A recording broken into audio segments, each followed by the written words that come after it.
This is the cave I went in the other day, Indecision Cave, and I stopped because it was a little, I just wasn't up for it because it got really tight. So I've gone through a couple of squeezes. I think this is the big, huge stand-up room they were talking about. It's like 15-foot ceilings. It's about 70 feet long. It may or may not be. The cave continues, so I'm going to keep going. I'm not sure that this is even remotely close to the end. But it's mostly about 10 feet high, 8 feet here, 7, 6. So it's a nice big room. This is a really hateful cave. Yeah, I can walk. It's about 11 feet in the high spot right here. And then about 60 feet long. This is nice. I think this is the room that's being talked about. This is what's called breakdown right here. There's a few rocks. They have broken down from the ceiling. And the floor here is called like original floor, or it's pohi, I think is the style there, when it ripples up like that, and it gets very rugged. You can see it gets quite low there. That's where I got to go up there, that dark spot. I have to crawl through that. There's always nice big cracks here. That goes down a few feet. Sometimes they go down a long ways, long ways. You can see now the ceiling has dropped to about 3 feet. I'm doing a bit of a duck waddle here, and then down to a crawl. You can see now I'm laying down. You can see that right there is about, it's about 1 foot high. So that can be crawled under. So, hello. I'm back in here and I wanted you to see these beautiful formations. Gotta watch my head come along the ceiling here. Really nice. Come down the wall. Now these are just lava candles. See the lava drips there. This once fiery inferno dripped these hot lava candles. This one's nice and big. Good sized little guy. Look at that. These are amazing formations. This thing is 10 inches high and nice and solid. Look at all these drippings here and everywhere. This cave is full of little sections of really awesome formations. And here we go. It's not excruciating, but it's low. So this means that I have to stay low. So I wanted to maybe talk about how people view success. There's a lot of people that they say, or they ask, why don't we ask for likes or subscriptions or hit that bell on our channel? And I think the idea is people like us. You guys like us. Some of you like us. It's okay if you don't. And the idea is that you want to encourage us. And we really appreciate that. Just like you appreciate encouragement, we like encouragement. But the idea is that we would be successful. You want us to be successful. Well, we mostly just like doing this, but sure, we'd like to be successful too. It would be cool if everybody wanted to watch our videos. And so we're not against that. We still we try to make nice videos with good titles and stuff like that. But at the end of the day, we don't want to be successful in a similar way to others. Now, we don't resist it, but if we say, hey, why don't you subscribe? We're looking for sponsors. We hope you like our video, all these things. If we model our channel after other channels, if we copy, this is one thing I noticed, especially, it's in real life too, but like on the internet, people copy what they think they copy other people in hopes that they will be successful. They see a successful person and they think, I will do what they do. Now this is fine. It's fine to emulate someone that you look up to, but sometimes it's not people we look up to. It's just a style. We say, this style seems to be successful. I'm going to do that. And that's fine. But if you do that on a regular basis, if you copy others and you find success, at best, you will be successful copying what someone else has already done. And in my estimation, I don't really care if I'm successful that way. Most of the things you do in life, especially on the internet once again, but even with your work and your family and your job and your friends, you're unlikely to be terribly successful if all you do is copy other people and you're not just enjoying yourself. Oh, this is so low for so long. I regret this. See how it doesn't look that high here? I mean, the ceiling is essentially my head, floor, ceiling. It's about 1 foot, but it's low and flat. I can never roll on my side. I can never roll on this side. I can never turn around. I just have to stay like this until the passage is over. And these are like 100 feet, so it's not hard. It's extremely, extremely irritating. So anyways, what we said to ourselves, what Jacob and I said to ourselves, I've said this to Jacob, what we're going to do is we're going to do whatever we want, just like we normally would in life. I like making videos. We like hanging out in the woods with our family and friends. We like going in caves, and so we'll do that. And we will try to make good videos, and sometimes we do things by request. We talk about things that people want us to talk about. But really, we're having a good time. And that way, if we find success, we will be successful doing something unique. Sorry about the light. We will be successful in our own thing that we have done that's somewhat unlike other people. So first of all, that's an accomplishment. Being successful, not being a copycat. Secondly, if we're not successful, and right now you guys see that we have like, oh, I got 50,000 subscriptions. I have 150,000 TikTok followers. That's not really financial success yet. It doesn't really pay for much. I mean, it's not, I promise you, it's not. We're not putting a bunch of ads on our stuff, so there's not really a lot going on. It's mostly your encouragement, people that watch us, and that's nice. We like all that. But if we're not successful, that's okay, because we're doing what we want to do. See, if you set out and just say, we're going to have a good time, I'm going to find a job that I enjoy. It's okay to find a job you don't enjoy. We all got to work. But I'm going to have friends that I like. I'm going to do something I like to do. Oh, my shirt is completely gone. I just can't turn my head, especially with this GoPro attached to it. If you fail to find success in life while you are doing something you enjoy, who cares? Because you enjoyed it. That's the deal. That's the upside of doing something unique, is you just did something you wanted to do. People like it, cool. They don't like it, cool. To me, that's better. So that's all I wanted to say. I know it takes me a while to talk when I'm dying in these caves. The main thing is, we don't ask people for handouts most of the time.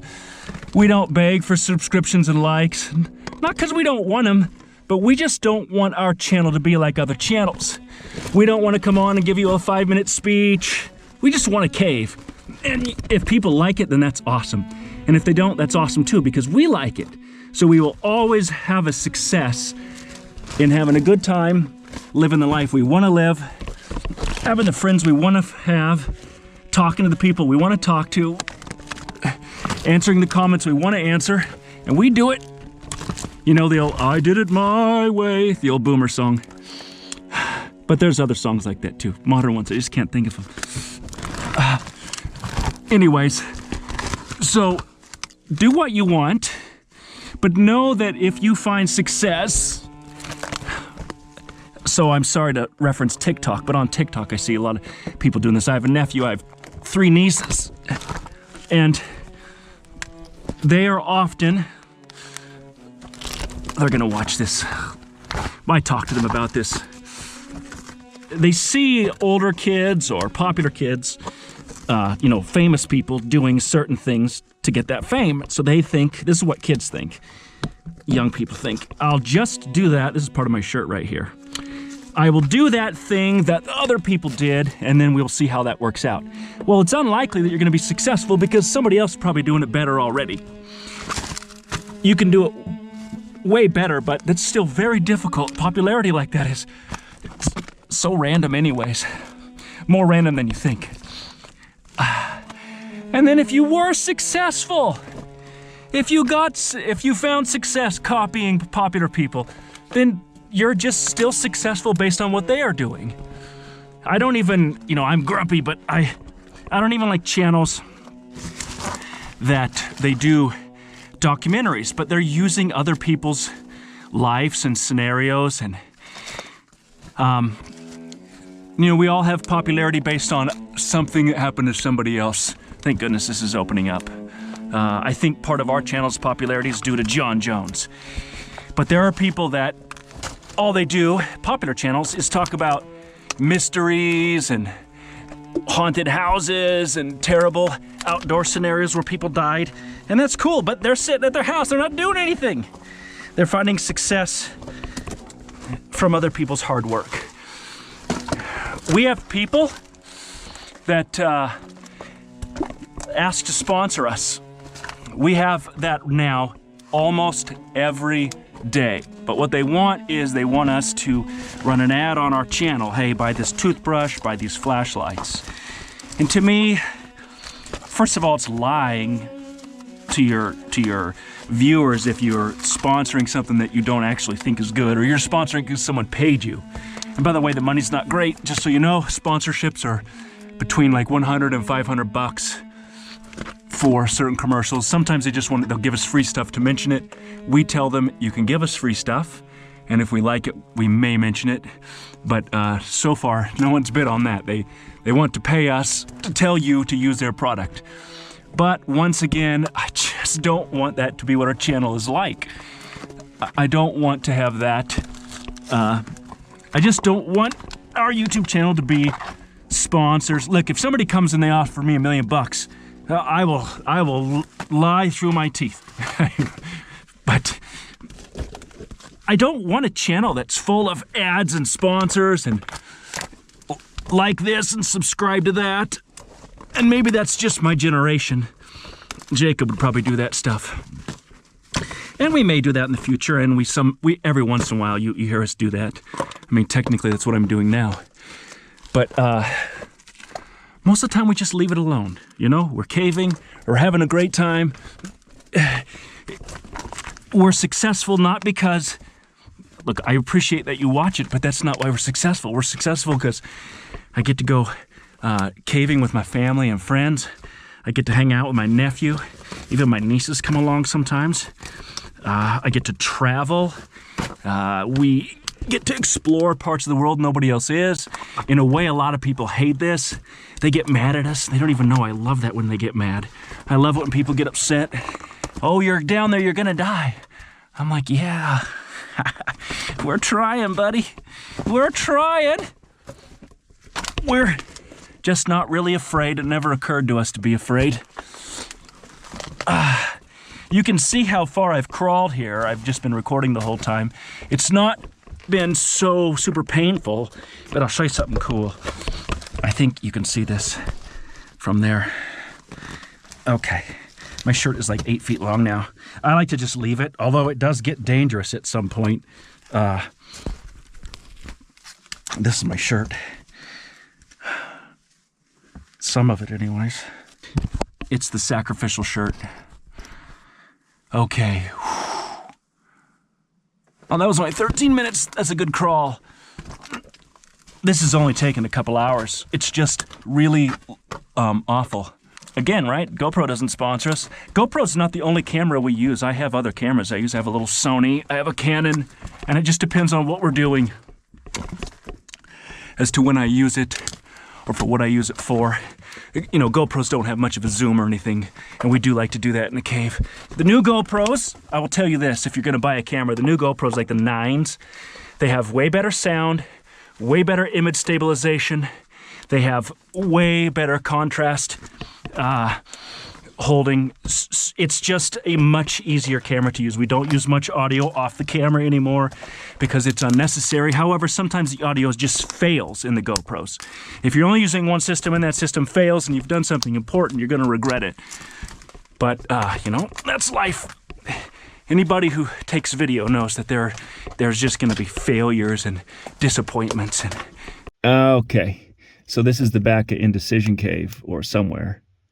You can clearly see if you look up ahead, not at my face, that it does continue, although it looks like it's wanting to end because this is a good 60 feet of, it's very low. It stays very low the whole time. So I've pretty much done this cave. I think this is as far as humans can go. A person could, see, this is what we call it. You can't call it push because a person could come in here with a rock chipper a little hammer, and they could chisel their way through over the course of a couple days to get like 15 more feet. Until you get that 15 feet, this cave remains unpushed. But in life, some loose ends have to remain untied. We don't like that, but that just about does it. And I am following what I believe is the way that the cave goes. I can follow this outside. I'm outside of the cave, and I'm following the line of the cave because I believe the cave may come out somewhere. And here in this lava field, you can literally follow. See this, the bubble here? Like this? This might be where the cave actually is underneath. Everything tends to bubble up, and so even though it's way below ground, you can kind of follow marks of how it goes. I'm also just guessing, but I've done this before. The cave continued, but it was just too small for me to get underneath. So my thought is, and this is always the thinking, maybe if you go to the other side where the end is, you can find a way down into the ground and find a way to connect the cave from above. And this is how we try to make connections and connect different caves. Although it is not easy. It's better if you make a real map of the cave and then you know where it comes out just based on GPS. That's how mapping works. Not my maps. My maps aren't technical enough. My maps are so you know what the cave is like from the inside, but a good technical map, boy, my arm hurts. I was crawling on it. I'm kind of looking for caves. This is how we find caves. We go to known caves so that we're not bored all day. But as we walk, we look across the lava field. This is down on the tree side for dark spots, things we can notice that might go in, and then we take a peek. There's a lot here. A lot of little dark spots. See against the wall over there? I can't see in there any more than you can until you get close.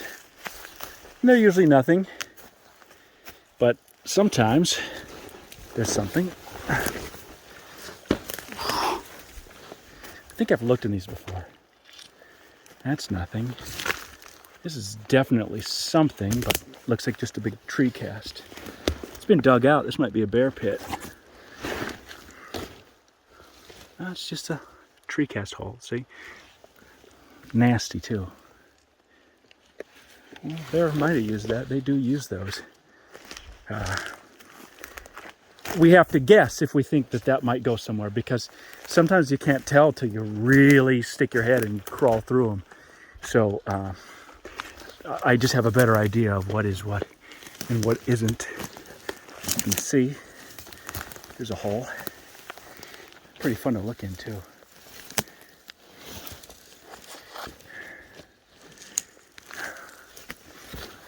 I'm just juggling many things. Once I'm holding the camera, then I'm, limited in what else I can hold on to.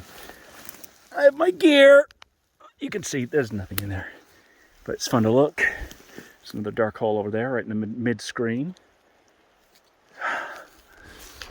And as always, you might say, where can I go? Well, this is actually one of the only places in the world that is quite like this. This is one of the most saturated lava fields with caves in the world. And they're not all huge. There are several really big ones. Oh, I think I know where I'm at. This is a big one. I mean, you can just tell by looking. Ow. Dang. It's not small. But I think... Is that Alfred? I think I know where I'm at. We can sort of walk into this because this entryway is pretty reasonably high. Oh, it's nice and cool in here. I get warmed up so I can come in here and cool off. So we've got one down there, about 20 feet. And, ow! Hit my back a little bit. That's too low. But it is smooth lava. Oh no, is that just a cave? Oh, there's Arlen's patch. Interesting. It's something. This entire pocket.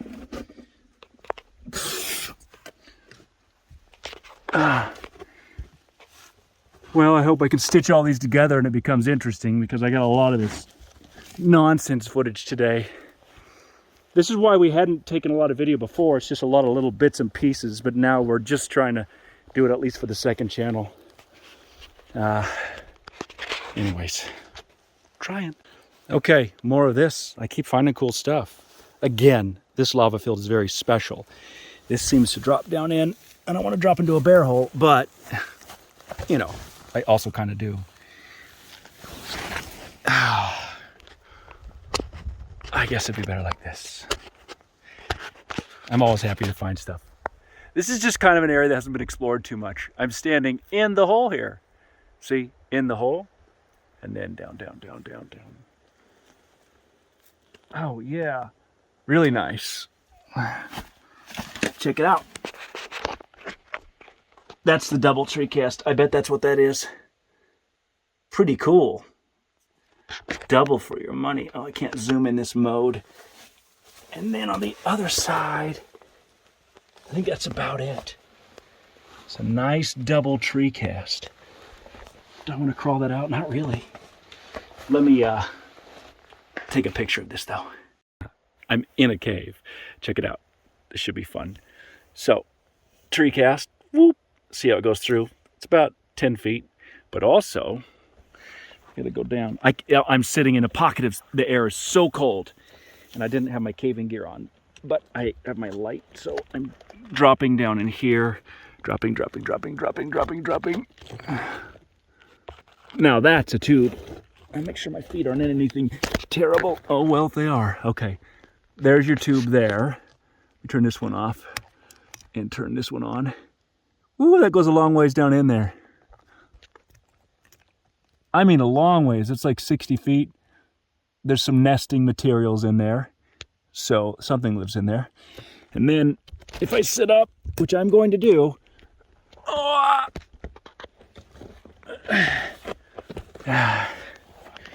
because the cold air is coming from behind me. I'll show you what I'm sitting in just so you can see. Anyways, yeah. So that was that way that we just looked. Here,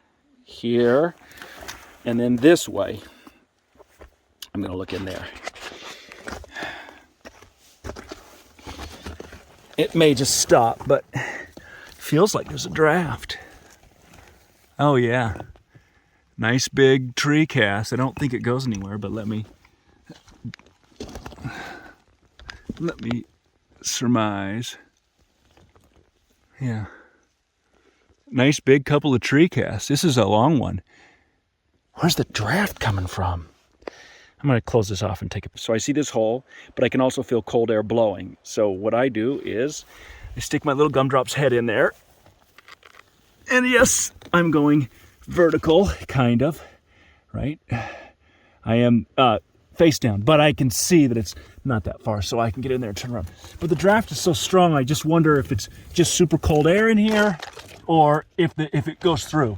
So look, you can look down there. This is a tree cast, but it's also one that I can, I don't have my elbow pads and such, so it's pretty painful, but I just want to take a peek. This is how you get hurt more often than not. It's not when I'm prepped to go caving. It's when I just want to take a quick look. So I go in without my pads on for 10 feet, and it's really not about the distance. It's about the jaggedness of the rocks. They don't need 10 feet to cut you up. Well, we've got some smooth lava on the floor, smooth lava style, and that's nice. I see the floor moving up there. That's probably spoders. But see, yeah.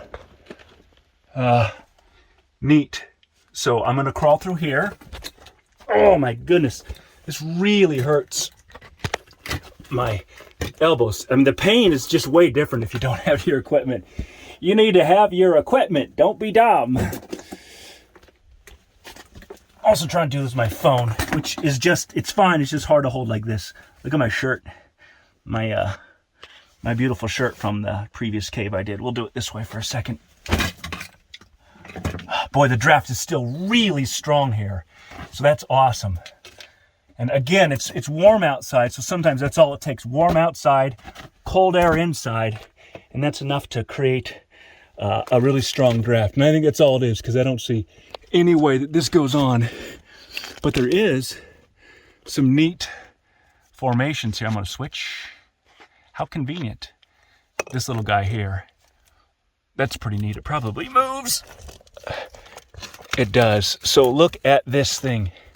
This is the print of the bark from a tree. Look at that. It's like a little city. Bark print from a tree that fell in the lava, or the lava, overcame it. And you can actually see the actual print of the bark. Look at the lines in the bark from the tree. And that's what I'm inside, is the skeleton, the remains of a tree. It's the outline of a tree. See the green right there? That's why there's a draft. It's two-sided. That's why the air was blowing through here so swiftly. So this should be fun. Should have left it going. That's okay. I really only did go a couple feet. This is really neat. That's a big little room. A big little room. It's a little room, but you can get inside it. So actually, this is not bad at all.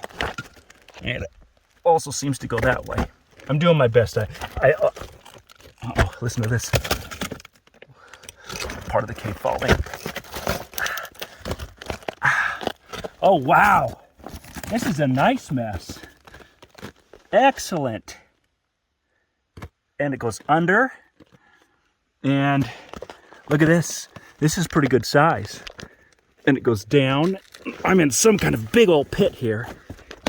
I'll get you situated here in a second. Oh, cool. So, I'm going to flip you around because it's much more cool this way. There's a neat one. Look at that. You can crawl that in. See how the lava bridge there? And then down here, this is just a big log jam. And then this way, this pit I'm in, check it out. So that's the out, but this is totally like a good sized pit with a ton of these that go every which direction. Fortunately, I don't have to go back that way, but I probably should sketch this. I'm going to stand here and sketch it. That's what I'm going to do. It goes down. Okay, neat. All right, I'm going to sketch it.